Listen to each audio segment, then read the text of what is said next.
Hi everybody, I'm Chad Koel, Northland Outdoors. Can't again say how happy we are to have Ray Sport and Marine on board as one of our marketing partners at Northland Outdoors, and this is the result, part of it anyway, right back here. The new Lund 1875 Pro Guide is on the water. Getting this boat together this spring and early summer has been a fantastic experience for me. It's been a long time since I rigged a boat. I was fortunate that I was able to do a lot of it all by myself, and I wanted to, because that is by far the best way to get to know your equipment, is to do all that work yourself. So the splash guards on the back, the Minn Kota on the back, easy enough to install and get wired. The Garmin Force, the folks at Garmin, Danny Thompson and the rest of the crew, fantastic, helping us out to get this boat rigged. The Garmin Force on the front was a blast to put on.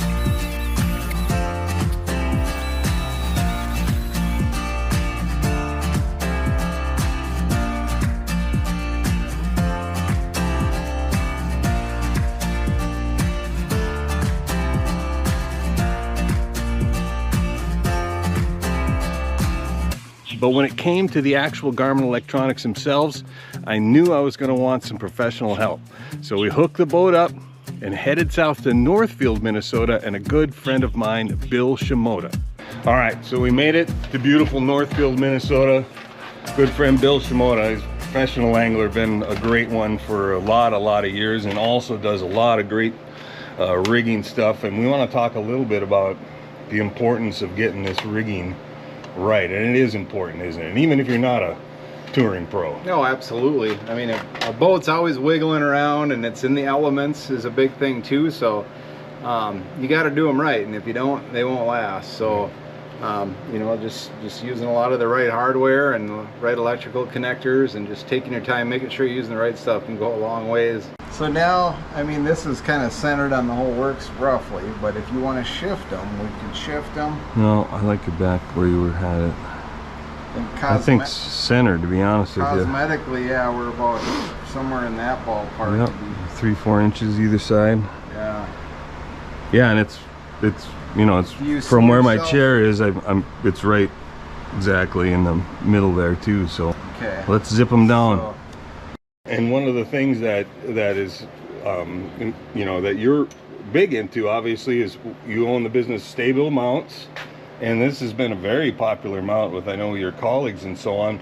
What sets this one apart from the one that you make to some of the others? Sure. Yeah, I mean, a lot of it is we got a couple different designs. So this is going to be your classic series, which, I mean, this is basically very similar to the original Stabil mount that was created about 12 to 14 years ago. But the big thing with our mounts is really tight tolerances. Like, you don't have a lot of play anywhere, you know, so everything just kind of stays solid. And another big thing too is where the pivot points are. You can see this pivot point is really close to the bottom base. It's only 1 inch up from the bottom of the base. Right. And what that lets you do when you get into like a cantilevered situation like that, you could tuck these mounts into really tight places, and that might not seem important, but boy, when you get into a lot of them windshield boats and stuff like that where you don't have a lot of room, you know, the design of these really helps you get tucked into a lot of places. So this is our Elite Series mount. You can see just a little more heavy duty.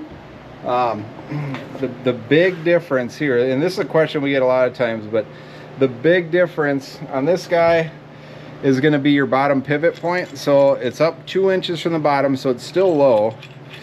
It still tucks into a lot of places, but the big thing is that right there. That's our notch lock design. When you tighten that down, it absolutely cannot move.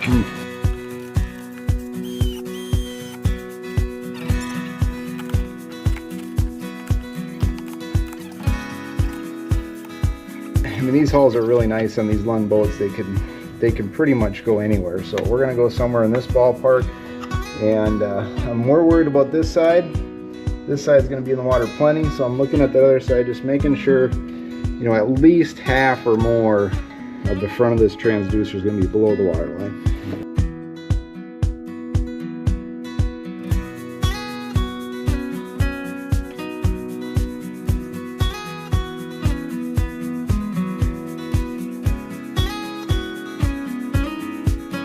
Anytime, anywhere you're pulling anything, you always leave a pull wire, always.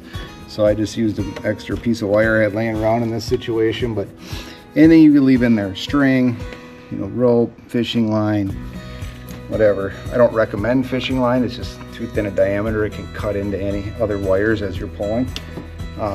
But it just saves you so much time down the road. So it doesn't matter where you're pulling, to the transducer, to the battery box, up to the front. Just get in the habit. You leave that thing in there every time.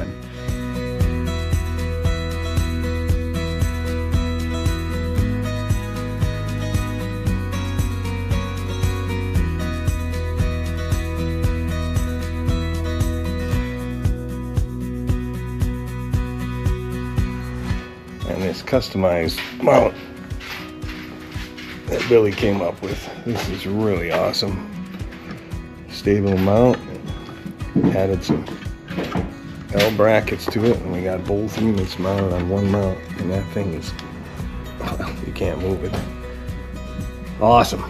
So after our visit to Bill and help with all the Stabil mounts and getting that all mounted up, we only had a few other things left to do. Some wiring, some network connecting for the Garmin units so they can all talk to each other. We got that all done. The boat's on the water, ready to kill some fish. Let's take a look, a quick tour of what we got here when we finished up.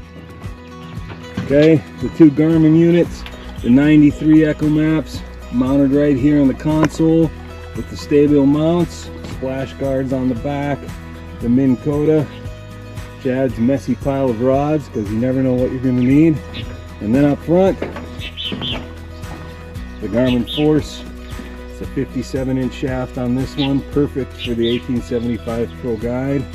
The live scope transducer is mounted directly on the Force. And then there's our two Garmin units. We got a 9-inch and a 7-inch on the front. And then our customized Stabil mount holding those all together there. So just a fantastic time rigging this boat. It is ready to rock and roll and ready to bring you some more Northland outdoor adventures on the water.